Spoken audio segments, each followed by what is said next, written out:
Yeah, so to honor everybody's time, we'll go ahead and get started. I know, appreciate you guys carving out time out of your day to join us again today, and wanted to discuss a little bit in more detail. Last night we introduced the October budget reduction plan, and I say October because that's a typical month that school districts will do a budget amendment. And one of the reasons why October is a popular month is there are many things in June when the preliminary budget is approved that are unknown. So in June, we don't know what our assessed valuation is for the year. We get that from the county in the summertime, typically July or August. And then once we get those numbers, there's a process called post-board of equalization, which means that people that want to protest their property taxes can go through that process. And you might see some of those complaints, follow through and actually win their protests and get that reduced. And so once they finalize that process, usually around September, we get a post-BOE number, which is the official assessed valuation number. So we don't know those in June, but by the time October comes around, we do know those assessed valuation numbers. The second thing we know in October that we don't know in June is our tax rate. And so we have to get all that assessed valuation number to plug in all that information into the pro forma that we get from the state auditor. And so once we plug in all the information, we send that off to the state auditor for approval for what that tax rate is calculated out at. And it gives us our tax rate ceiling on not only our operational fund, but our debt service fund. And then once we have those calculations, then we ask for board approval of that tax rate to the community. And so for the operational fund, we ask the board to set that at the ceiling. And then on the debt service fund, we ask the board to roll that back by almost 10 cents to ensure that our overall tax rate levy stayed the same at 4.9163. So now that we know that our tax rate is 4.9163, we know better what type of revenue we're going to receive off that assessed valuation, and we're able to give much more precise revenue numbers in October than June. So that's one of the big reasons why October is a big month for a revision. Another reason on the expense side is we know our enrollment. And so on September, the last Wednesday of September is called a count date. And so whatever district a kid is enrolled in on that date is considered official for the September count date for DESE. And so those enrollment numbers, one, a lot of expenses are tied to the number of students we have with staffing and supplies and things like that. But two, also, the formula payment from the state is also based off of our enrollment and their attendance percentage. And so that's a big piece as well. So we can get much more precise on that October budget revision, as well as some other things that might have come to light in those 3 or 4 months, and kind of want to give you through that. Now, this was a much more bigger amendment than I guess you would say is typical, because we were looking to cut some expenses out of the budget, not just give the board updates on what that amendment would be. And so we met with all of our administrative team, district directors, folks in the building, coaches, coordinators to go through and look at different areas that we could cut from the budget. And so I wanted to go through that process with you real quick and what that looked like. In the first page, and I tried to double side print here to save some paper, but the first page talks about why we looked at this budget reduction plan. And based on our reserves at 10.02%, we knew that we were trying to not only get to a balanced budget this year, which I'll talk about in a little bit, but also look to save $4 million in next fiscal year and $3 million in FY28 to get back to recovery to that 20% reserve ratio, which is board policy DIAA. And so this is the first step of getting back to that plan. And the reason when you look at the reduction, it's on the last page, but before I get there, the reason you see a lot of purchase services and supplies is because when we realized we were 10.02%, teacher contracts had already went out, we already had a staffing plan, it was going to be tough to reduce a lot of salary expenses. We did find some ways to do that you'll see, but most of these savings came from purchase services and supplies. So let me go. All right. So I know there's been a lot of discussion about how we got here. And so, we talked about the delayed federal programs payment. I have to report that We're going to get the 24-25 payment here on October 21st, so that's great news. Both of those will be deposited. When I say both of those, meaning the 23-24 and 24-25 federal payments will have been deposited in our account. And then HVAC and things like that. But really overall, when we really step back and look at the 10,000 foot view, it really has to do with our enrollment versus our expenditures. And so these are our operational funds, Fund 1, 2, 5, and 6 that you see up here on this graph. And so the black line is our enrollment from the 21 school year to last school year, which was FY25. And then also you look at the expenditures in those funds. And so the reason you see those go up is 75% of our budget is personnel. And so when you see those expenses go up, it means that we've been increasing personnel in our district. We've been maintaining pretty much the same amount of square footage, but yet our enrollment's gone down. So being our state payment is tied to enrollment, and increasing those expenses, declining revenues off that enrollment, but yet increasing expenditures, you're going to end up in a deficit spending situation, and that's what happened to us in the last 2 years. So I just kind of wanted to show that graph of what our expenditure has been in our operating budget versus our enrollment. Any questions on those two pieces with enrollment and expenses? Are the deposits reflected in this sheet that you gave us? This one here? Yeah. Yes. Is it reflected in it? It is reflected. So where's that? on FY26, if you go down that column and you look at federal on revenue, you will see that federal revenue was estimated to be 26 million, where the year before in FY25 it was only 14 million. So anything from this column that's FY25 previous are actual expenditures and revenue from our ASBR. And our ASBR is our annual school secretary board report that is submitted to DESE at the end of our fiscal year on June 30th. Anything you see forward-looking are projections based off current budgets and trends.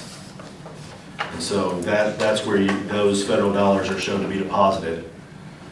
And so I knew we'd get those this year. I'm glad we got them in August and October and not later in the year, but I knew we'd get them before June 30th, 2026. Because we were going to work feverishly until we got them. So.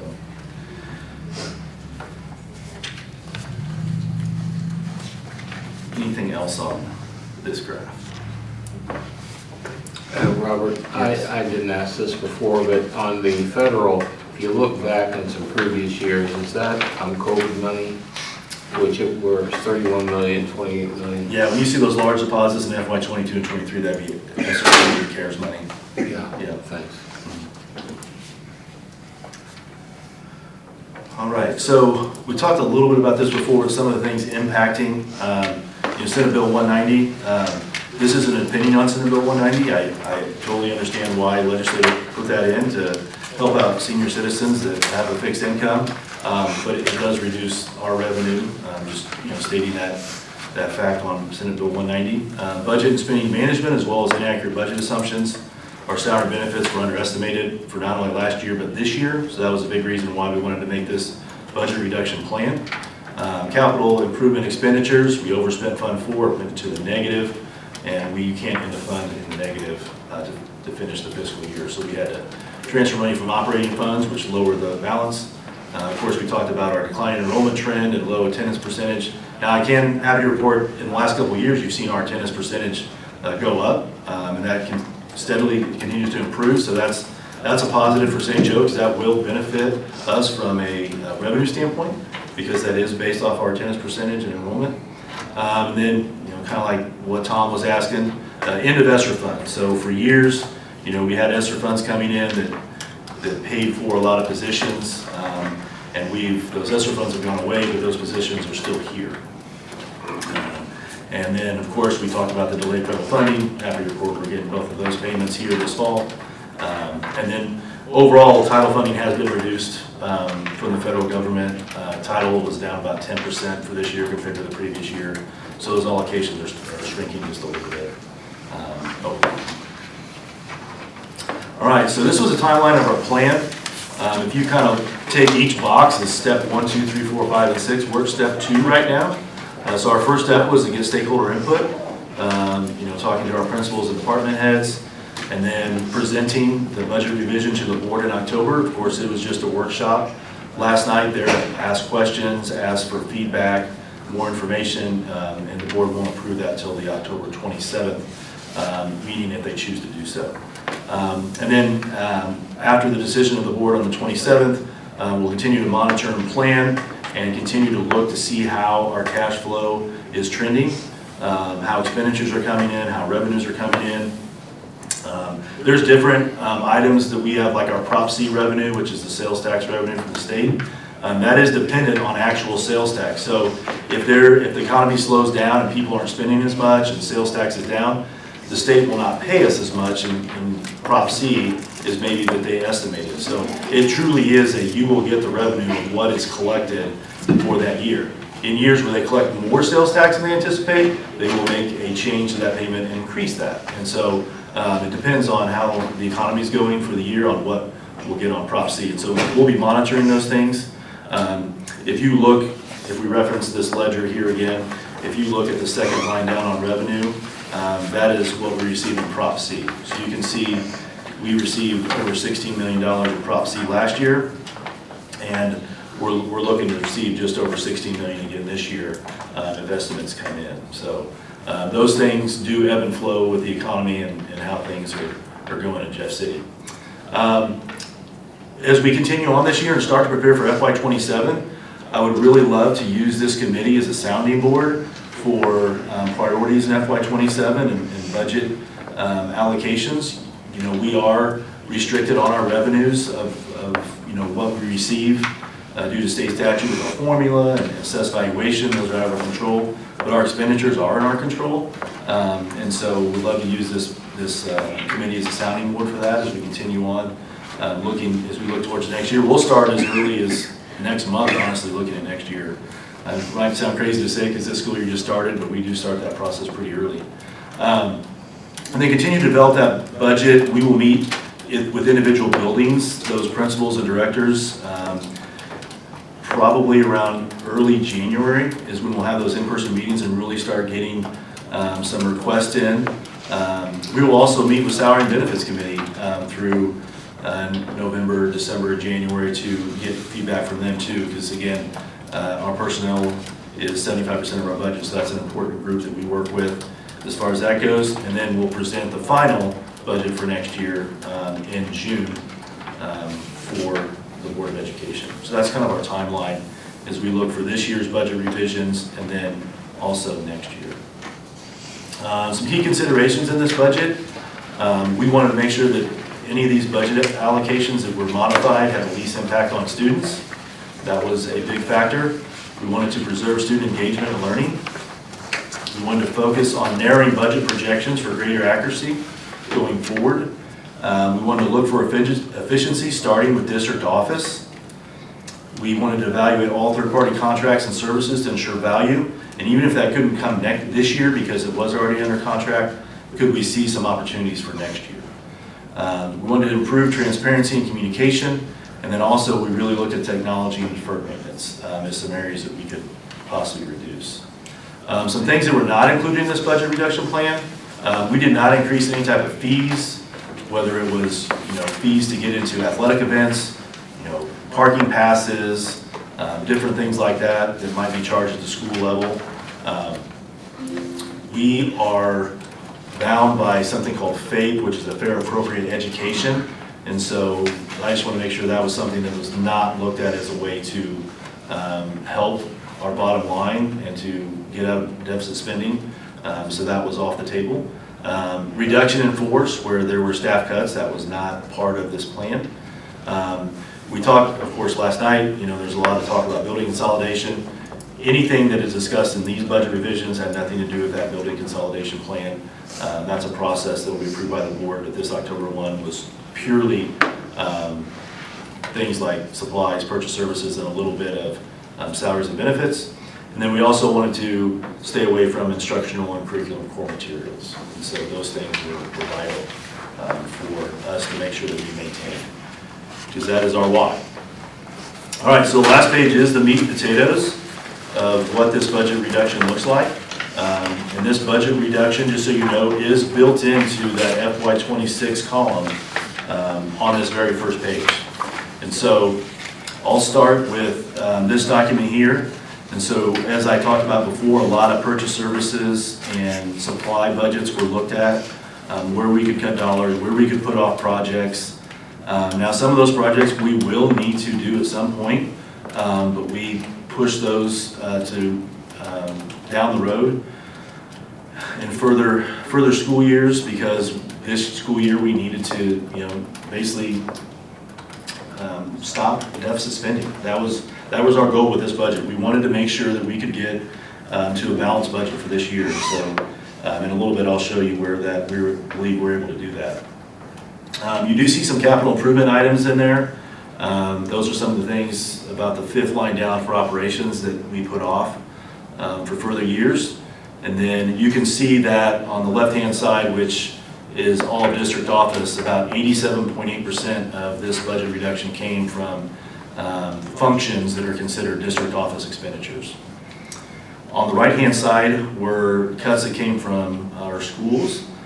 You can see that amongst all of our secondary schools, so that's all of our high schools, all of our junior highs, we were able to cut about $96,000 in supplies, some purchase services, and then the certified staff is actually, we were able to reallocate some staff that were at a building, and we had an opening in another building. Instead of hiring that replacement, we shifted that staff member over to a different building to ensure that we were being efficient in all our places that we have.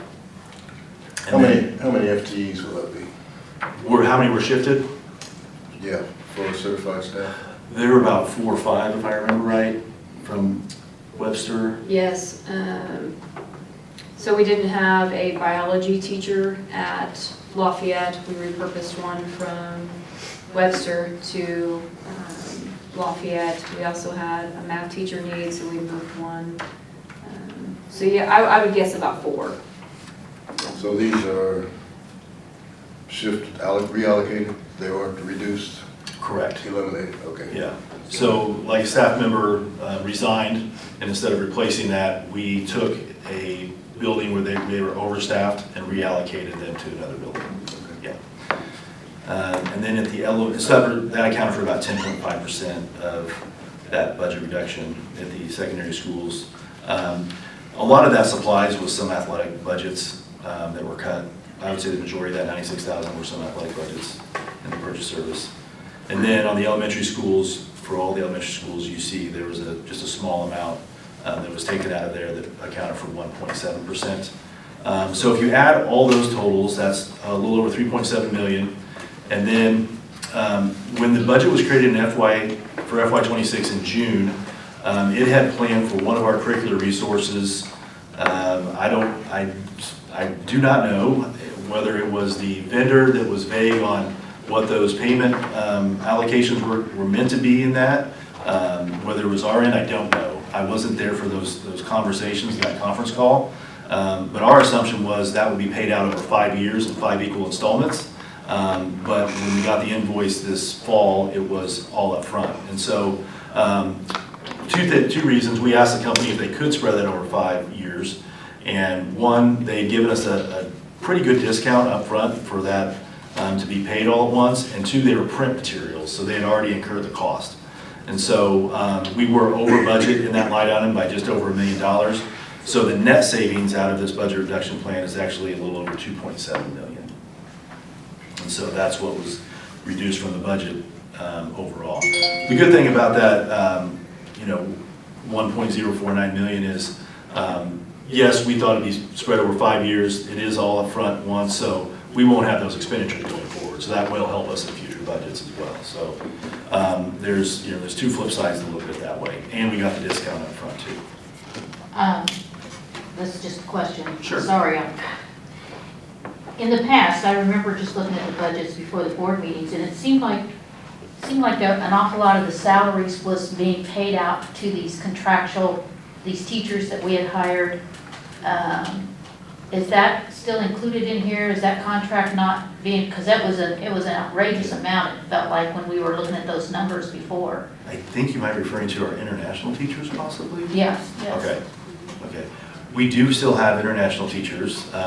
So when we were, and I'm trying to fill some holes here because I wasn't Right. part of that process of bringing them on. Well, but- it's almost good to have you here with your fresh eyes. I mean, that's Right. a good thing. Yeah, so those help fill a lot of high need areas like your special education, science, math, where there weren't a lot of applicants. They were able to use those international teachers to fill that void. I don't know the details of the contracts with our international teachers. Our HR department works closely with them on that, but we do still have international teachers as part of. But aren't those staff. contract, I mean, I would love, I mean, I know, I'll just look at the meetings for the next board meeting, but Sure. it seemed like that was such a high amount, and aren't some of those contracts coming to an end? Yeah, it's like a 3-year cycle, if I remember right. The contracts are year to year. We have actually 2 different companies for international teachers. We started with Teach USA, and they didn't charge a fee, and then we went to IAG, and they do charge a fee, so it's actually, don't quote me on this, I want to say it's about $13,000 to $15,000 more per teacher with That's a lot. I IAG. remember seeing Yes, that. and so, and we pay for that based on how many teachers we have through that program. So they do get their visa, they're here for 3 years, and but their contracts are still year to year, just like every other Right. teacher. And then after that 3 years, they ask for a letter of intent to have employment for the following year. And if we provide that by December, they do all of that paperwork piece. Last year, we did not hire any new international teachers, and we also didn't this year to my knowledge. So, but if you're talking about those services, absolutely. We also have contracted services for special education. And so some of that programming out at Webster right now with High Road, those students who have intense needs, Right, severe disabilities, so And- that's, and actually, that's not what I mean. You're talking about the those- international? I'm talking about the because I know Yep. some of those contracts are gonna come up, and is there been any kind of factor for savings with those contracts ending and maybe not replacing them instead of, when you're talking about staffing? I mean, because those would make substantial differences to the budget if you're not gonna right. continue to keep those all along. And as we've been doing these building staff meetings, we've been telling all of the teachers, we want to have individual conversations with Right. all of them. I mean, it's going to be very individualized if the board does decide to consolidate. So, but we're considering every piece there. Yeah, we'll definitely analyze that as we go into FY '27 for next year, to look at all aspects. Okay, I just. As you mentioned No, about you're the right. curriculum amounts, and you mentioned we were given a discount. Do you got the amount of the discount we were given? I don't have that, but I can pull the contract and get that. Okay. too. Any thoughts on the reduction plan and how we got here and kind of some of the allocations that were reduced? Any questions on that?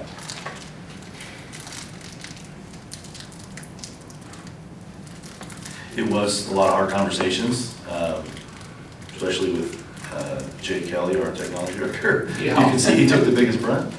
And so, I appreciate their willingness to understand the big picture and understand where we were at financially, and to take, that much of a hit that technology and operations took out of their budgets for this year, when in June, they thought they were going to be allocated a certain budget for different projects, and to see the big picture. I really appreciate their willingness to have that discussion and to be part of the solution.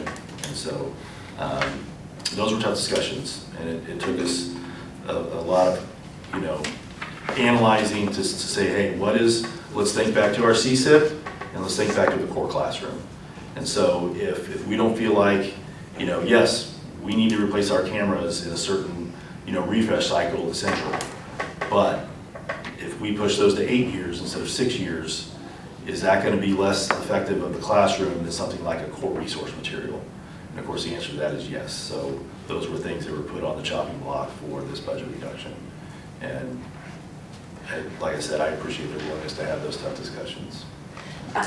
I like the idea that it's the central office, because that's a lot of the buzz, Right. is that this doesn't cut. Sure. So it's nice that it's out in the public, that they can see that Yeah. this building's willing. Sure. Ms. Williams, just to go back to your question about the discount, I just pulled that contract. The discount was $1,023,640. So but the discount part of that would have been minus what he's listed here, 1,049,000, so it's 80,000, 75,000. Looks like the total is $1,428,903. But Okay. the discount was $1,023,640. What were you-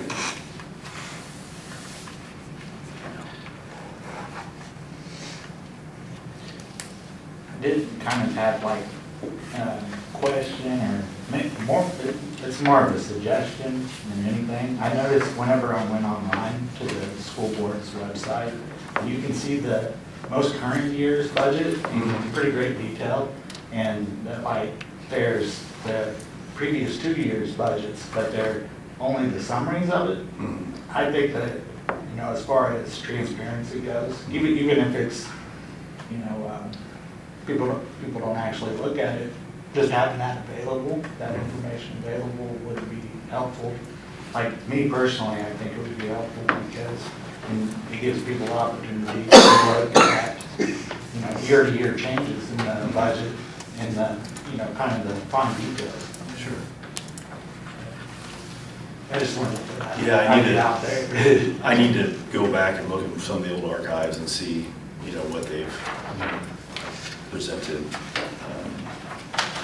Because I've seen other districts, because I just kind of wanted to compare it, and I don't expect we have it all the way back to 2003, but I know that at least one district did, was kind of Right. impressed me. I was Yeah. like, wow, what great record keeping. Yeah, absolutely.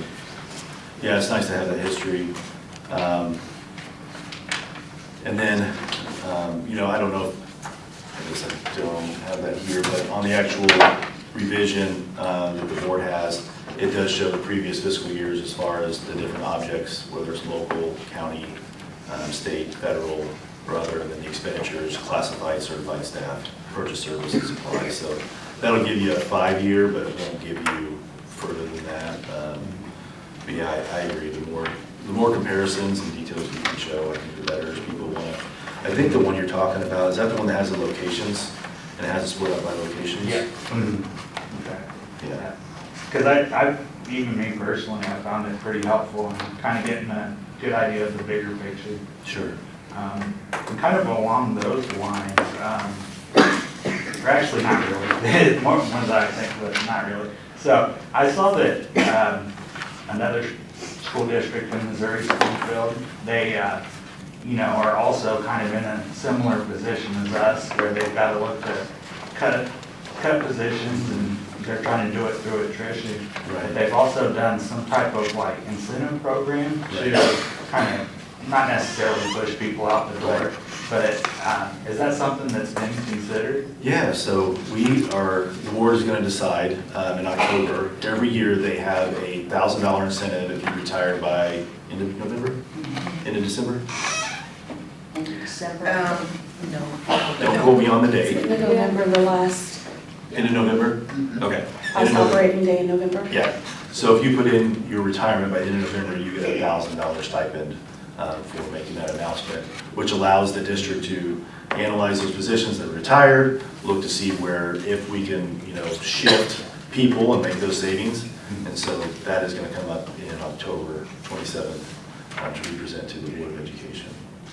Yeah, because I think that could be a great tool. Yeah. There was kind of a young man that I talked to, he's a teacher out at Webster, who's pretty Yeah. concerned about his Sure. own long-term future with the Yeah. school district.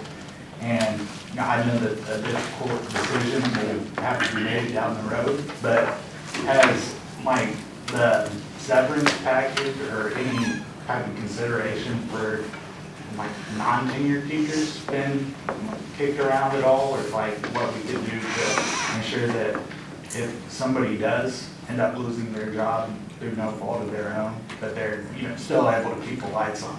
Yeah, so At least for a while. we, every school we've been and visited, we've always talked about this through attrition. We want to do this through attrition. We have no plans of doing a RIF at all. And so if somebody left, it would be on their own accord, and it wouldn't be because of us asking them to leave due to budget restraints. And so we don't feel like we'll need to have any type of incentives besides the retirement, just to help us get prepared for that going forward, because we're not looking to RIF. Yeah. So, and that's even with the closure of the schools? Correct. Okay. Correct. For example, we have a higher turnover rate, like for our nutrition services, our custodial services, and those type of positions. So if a consolidation plan is made, then we will have no trouble being able to shift those folks that are nutrition services, custodial, stuff like that. Where we see kind of a longer range plan is with teachers. So let's say one of the building consolidation plans allows for 50 teaching positions to consolidate. And let's say we only have 25 resignations and retirements.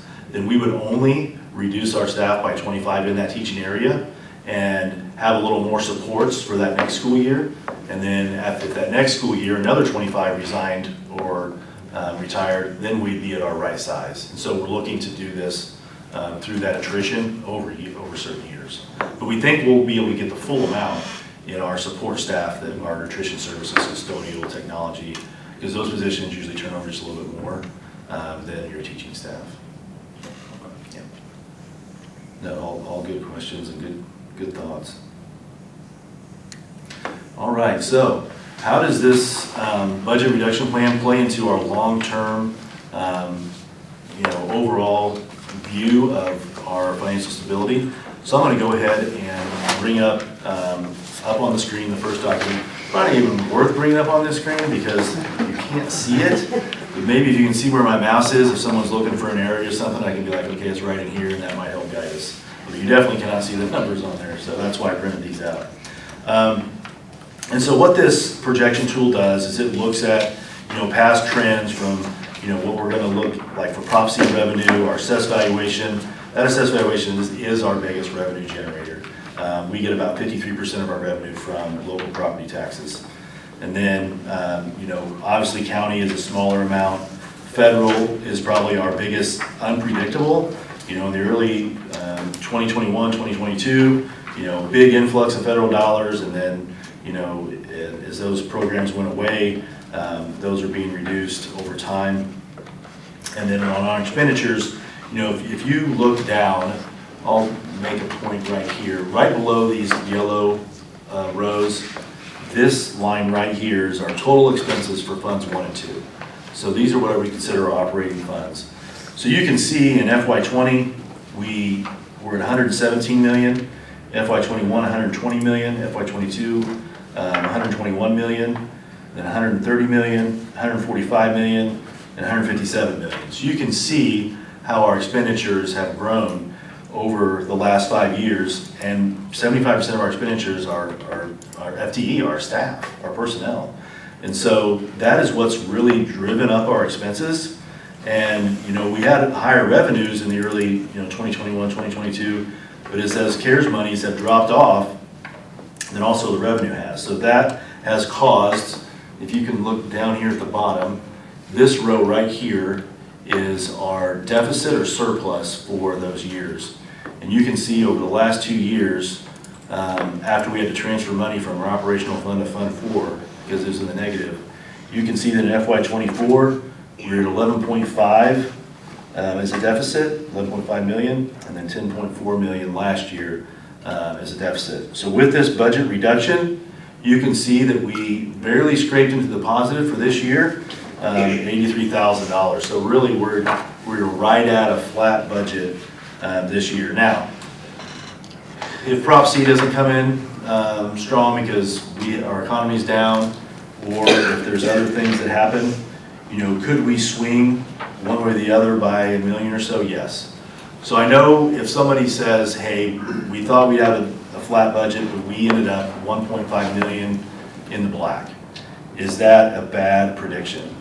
And so when you have a $150 million budget, if you are off just 1%, that's a $1.5 million swing. So I'm not trying to understate what 1.5 million is, but that truly is just 1% of our expenditure budget. So that's something that typically is our our goalpost that we look for when we're making predictions is to be 1% or less with our predictions on revenue or expenditures. And so we are really striving to make sure we can end this year in the black and make sure we start turning this direction. So when you start looking at our reserve ratio in FY23, which is that very bottom row, we're at 28.81, then we drop to 17.96, then we drop to 10.02, which is our last year. So it's not just the 10.02 that's concerning, it's the acceleration of that drop that was concerning. So for us to get to a point where we flatten this thing out, that makes us feel good.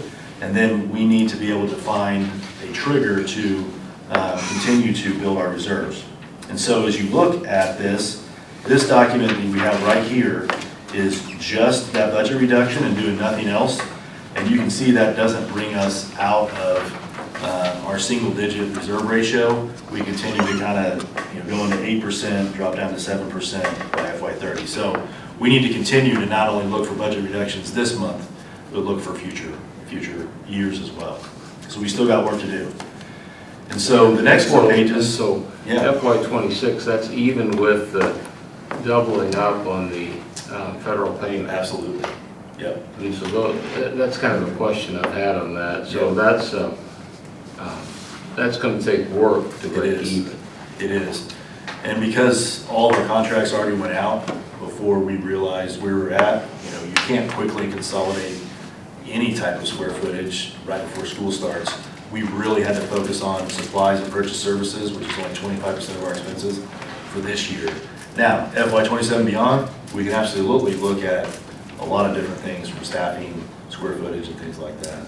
When you look at FY27, I'm jumping ahead, Sure. I don't mean to be, but and any reorganization plan is going to require some capital expenditures. It is. Or some expenditures to convert buildings or, Right. are any of that built into the future numbers?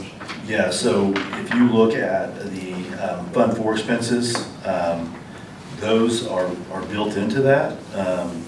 And so it would, obviously it will depend on what plan is chosen. Right. That graphic that we had last night, whether it was Lafayette and Central or Benton High Central, had a little bit different expenditures on there. Might have to adjust, slightly. And so this projection is truly just projection. As we start getting into the springtime for next year, we will start really getting these numbers defined. But yes, you are correct. There will be a one-time investment to get year-over-year savings to do those consolidations. But we believe will be minimal. Both of those plans last night, were under $1 million. I don't want to understate what $1 million is, but if that's expended one time to get year-over-year savings of 3 or 4 or 5 million, then that continues to build momentum. So I have a question. An article came out last night about the district losing, I think it listed $22 million over the last 2 years. And I can understand why, if you're not that educated on a budget, if you're looking at this information and you're adding, the two numbers at the bottom. yeah. Could you explain that? Sure. So what they're basically saying is we deficit spent by 22 million. I hate when they use the term lose or some of those items, there's nothing. I think it was missing or. Yeah, and use those terms like lose or missing, nothing was missing. Mhm. It was just, that was the amount that was deficit spent over those 2 years. And so I wish, a lot of times folks that, write news articles maybe don't use the consistent terminology that maybe a lot of financial people use for those things. And it's not the one in the room, it's not the one in the room. Deficit spending versus missing or lose, Right. is the proper It's a term, I would difference. say, absolutely. Mhm. Yeah. Okay. And so some people may be wondering, well, why didn't I see that on a sheet before? Well, the reason you didn't see that on a sheet before is because we had to move funds from Fund 1 and 2 over to Fund 4 because Fund 4 was in the negative. Right. And you can't get that fund in the negative. So this wasn't 11 million when you saw this from administration last year. It became 11 million because you had to move that M surtax. You probably remember talking about that in the spring. Right. And move that from Fund 2 to Fund 4. And so that widened that gap. So you have 5 years on your ASBR to make adjustments. And so they had to go back, did you get them to go back 4 years? And adjust those I think it 20 was. years. 20. Adjust those just to get Fund 4 in the positive. Right. Yeah. Do you know what the fluctuation in the local revenue is? I see, it's $3 million, which is substantial. What is that difference? If you know, I don't know what it is, other than the So number. other local? Uh-huh. Yeah, other local can be things like tuition from other districts. Other local can be sale of property, could be some lease purchase. I think one year we had about 3 or 4 million lease purchase back in maybe FY24. So that's some of the other local pieces you might see. Anything else I'm missing, Jenny, that you can think of on other local? I was gonna say during COVID, when we had Virtual Academy, we did have other districts that were contracting with us for So some that of those education. explains those. Hilliard Right. could be Hilliard expansion. Yeah, Hillary Would expansion. have been all that. Now, at the bottom underneath City and federal, county. you see other. Other would be things like our bond payment. So that's why in FY24, you see 20.595 million for other. And so those are one-time payments that you receive from selling of a bond that you only receive that year. So that's why the other, which is underneath federal, fluctuates so much. So that's why in FY25, you only saw 539,000. But yet the year before, you saw over 20 million. That was from that 2024 bond that the district sold. And so that's where that is classified as other. We separate that from those other categories, so that way people can see if we have a lease purchase or a bond or things like that, it doesn't get included in the other, to also give us a way to compare previous years and then forecast future years.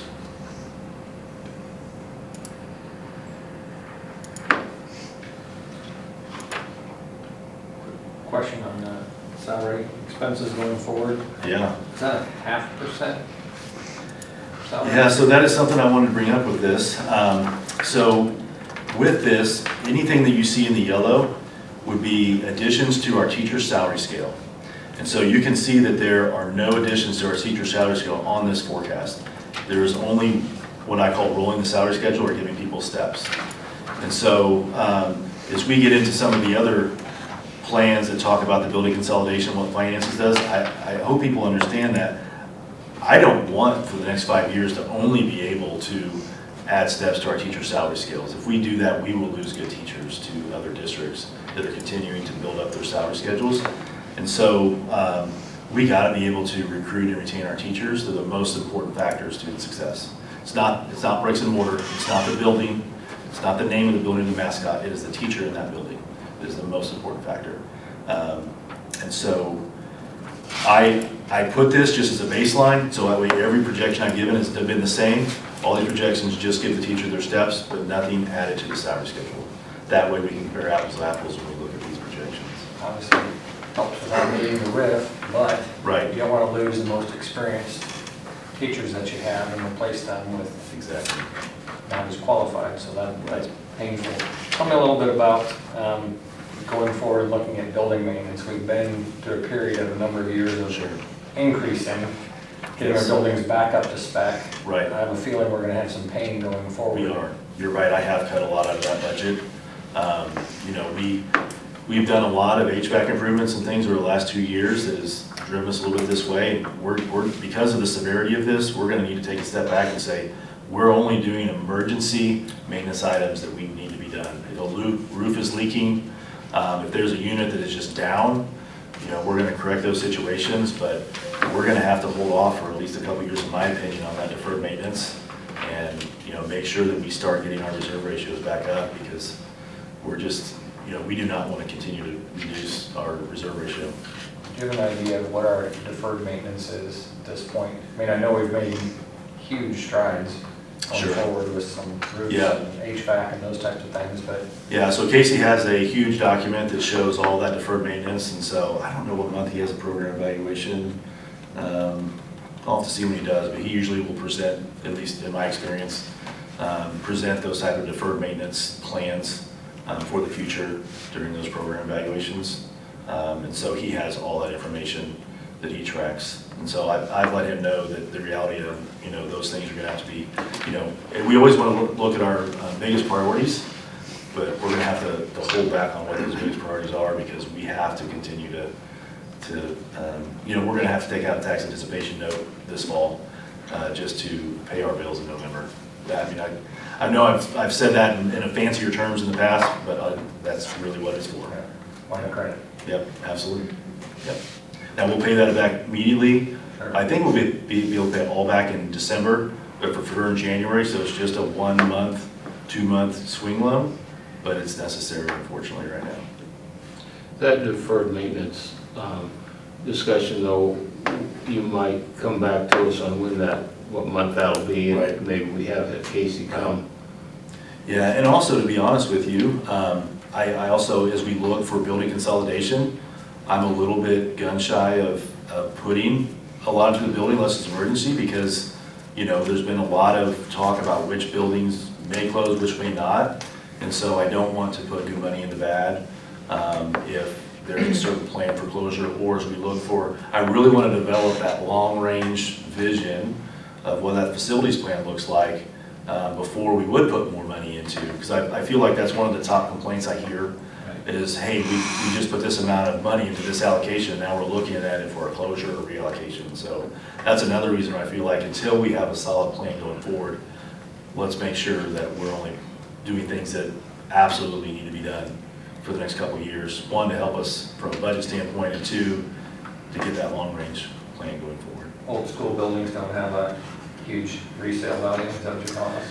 It depends on the location. I was asking Casey that. I said, hey, last time you sold a building, what did it sell for? And he's like, well, the big one was, did it have asbestos in it?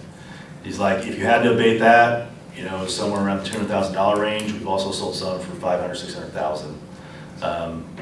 So it'll depend on what, the condition of the building's at in that location.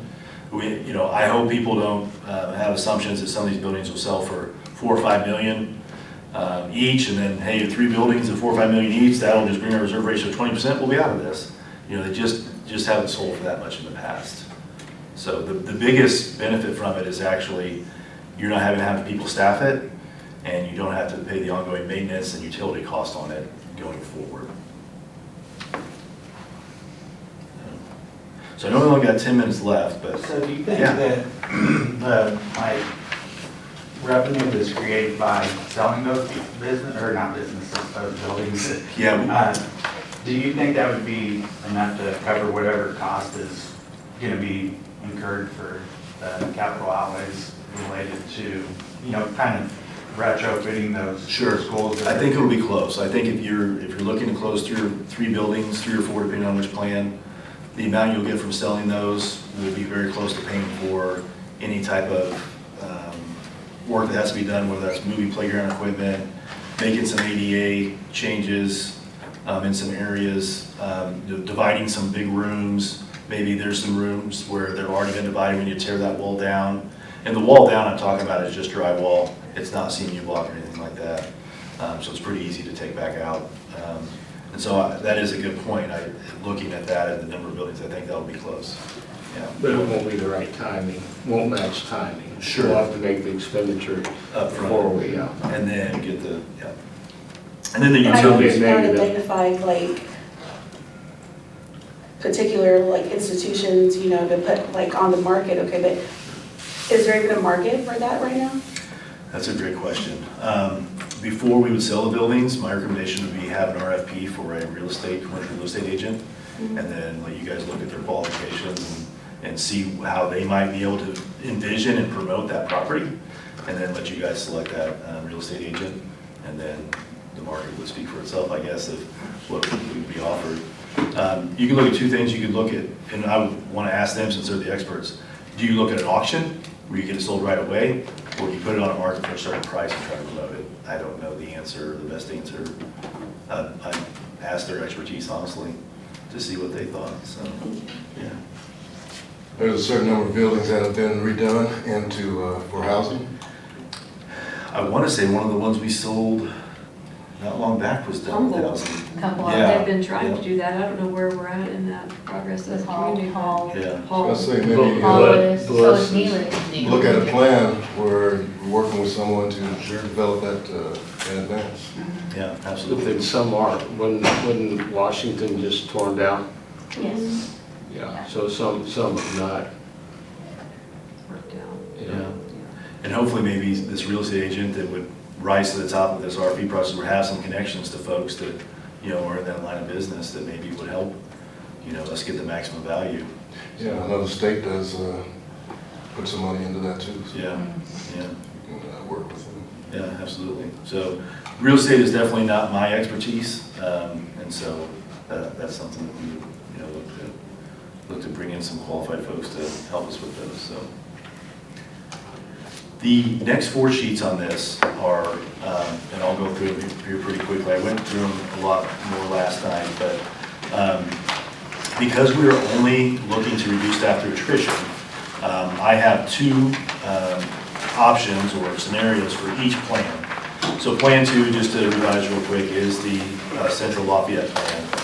And so anything that you see in the orange area on that sheet is reductions from staff. And so if the perfect amount of people resign or retire, if the board chooses Plan 2, that's going to total just over $5 million. And so you can see I have all those reductions in that year for FY27.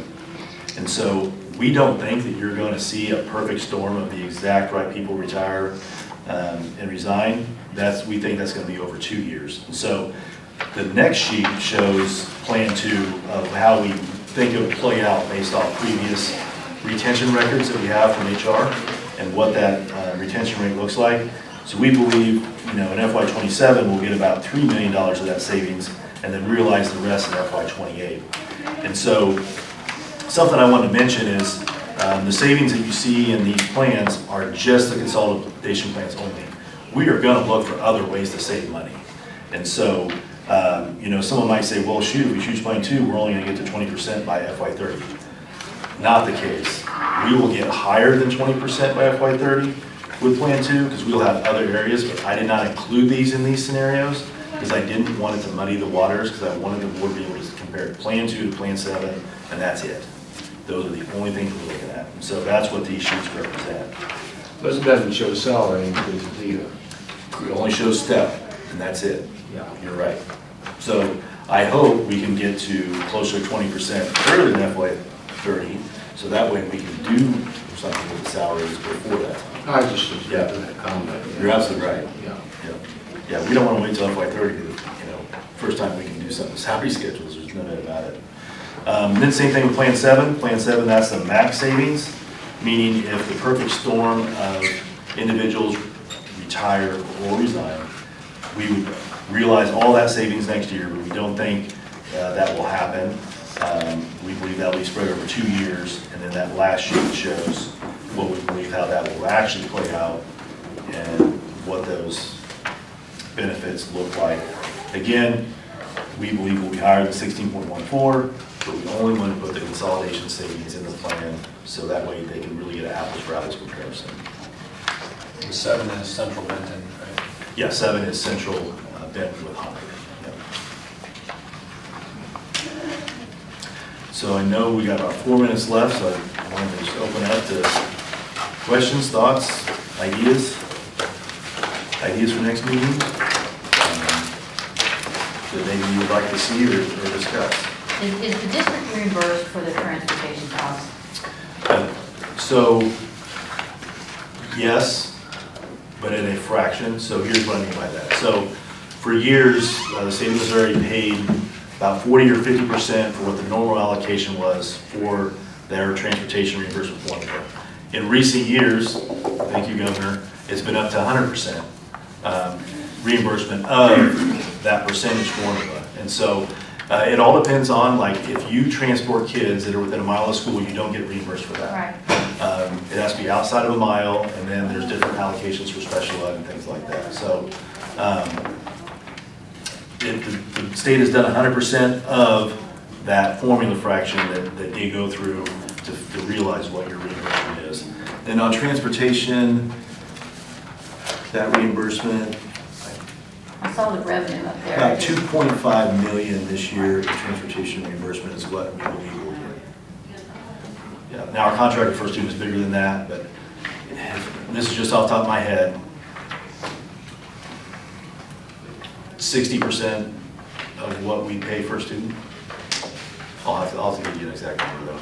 So if those costs are going to increase, Transportation costs? the transportation costs, I don't know how a decision could be made on on any of those plans. I don't understand how they didn't pick one over the other. The transportation costs, I think that needs to be factored in there, I would think somehow.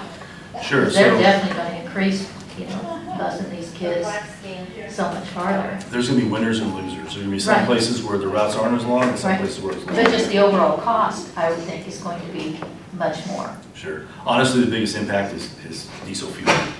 If diesel fuel dumps to $1 versus stays the same for the next year or two, that's actually has a bigger factor than what we'll see in the route changes with this.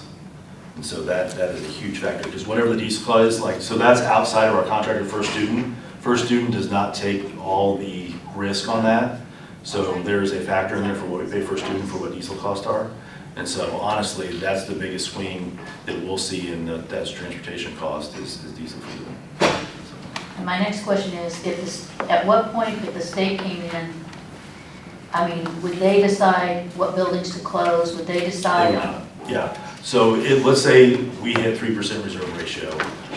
The term state takeover means they take over fiduciary decisions. It doesn't mean they decide things like They won't building be- closure, things like that, no. So let's say, for example, we're at 3% and we have to submit a plan to the state for recovery, and we had a fiduciary decision that was outside of that plan, they could then say, no, you are not going to do that.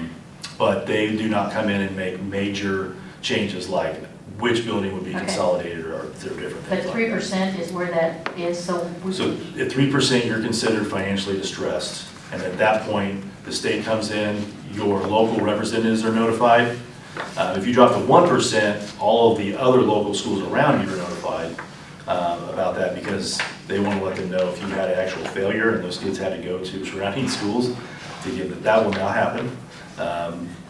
There are districts that hit 10% that don't do anything and don't sound the alarm and are blind to it. Now, a lot of times those are smaller schools. But us hitting 10% and putting the spotlight on this, getting a budget reduction plan for October, talking about this constantly, and already having a building consolidation plan is being very proactive to try to make sure that none of that would happen. And if we do those things, we are not going to even come close to 3%. If we continue business as usual, we'll start trending that way. Again, if we do the budget October revision and that only, it'll take a while, but we'll get there. And so I feel like everybody, now everybody might disagree on what to do, but I think everybody agrees on we have to do something, So I feel like we're in a good spot there. So, will the funding, like the new funding formula be out by? That's a great By question. the time that, like, this Yeah. the plan? So, Scott, I'm so glad you brought that up. So these projections assume the old funding formula, which is going to go away probably FY '28, because the governor asked for it in December of '26 as a deadline. So that's the 26-27 school year. So my intention would be, I believe they would implement it for the FY '28, which is the 27-28 school year. So anything after this projection sheet for FY '28 is all dependent on what they do with that formula. So St. Joe might be a winner, meaning, hey, the new formula actually gives us more per student. St. Joe might be a loser, where we get less. It all depends on how they write that formula. Now, I know a couple folks on there, like Aaron Hopper from Great Valley, Linda Quinley's on it, Jason Hoffman, so they kind of give me some feedback of what's going on. I think we'll be close to neutral, just kind of hearing what they're saying. So we'll see what happens. But a lot of times, the only way you get this to pass is you have to guarantee everybody, okay, you're not gonna lose anything. You'll at least get as much as you got before. And so I'm hoping that's at least the case, but you never know what's gonna happen down in Jeff City, so I don't know. Oh, yeah. I think it might be good to mention that we're gonna have, is it Linda Quinley, is that it? Yeah, no, good. So she came on site last week, asked a lot of questions, talked to myself, talked to Jenny. Katie and Knight is out on maternity leave, so she wasn't available. And took all of our SBR data, all of our budget documentation, asked us a lot about federal programs and how we're doing with that. And then she's gonna report to the board on a November workshop and talk about what she believes would be some good next steps for St. Joe going forward to continue to make progress with getting us back to 20%, and also just kind of be that sounding board for not only myself, but for our Board of Education to continue to see how we're doing progressively and make sure we're getting back on good footing. So, yeah, she'll be good to have a report for the board in November. So that should be a subject for next meeting, probably that. Yeah, absolutely. Yeah, matter of fact, since she's sharing that on, I'd be happy to, next Finance Committee meeting, share her report with the Finance Committee and go through it. That would be a good topic. Okay. Yeah. I think that'd be good.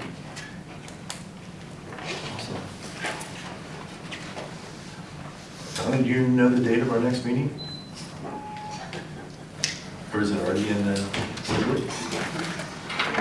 Is November 11th. November 11th. 11/11. Make a wish. 11/11, so. A Veterans Day. Oh, yeah. it is. Yeah, I believe she'll present that report to the board on the 7th. I believe that is our workshop date for November. If I remember right. No, I'm way off. That's a Friday. The 10th. Okay, so the day before. All right. So that'd be a great time to kind of recap some of the things she said and go deeper into some of her recommendations and talk about how we might implement that. So, okay.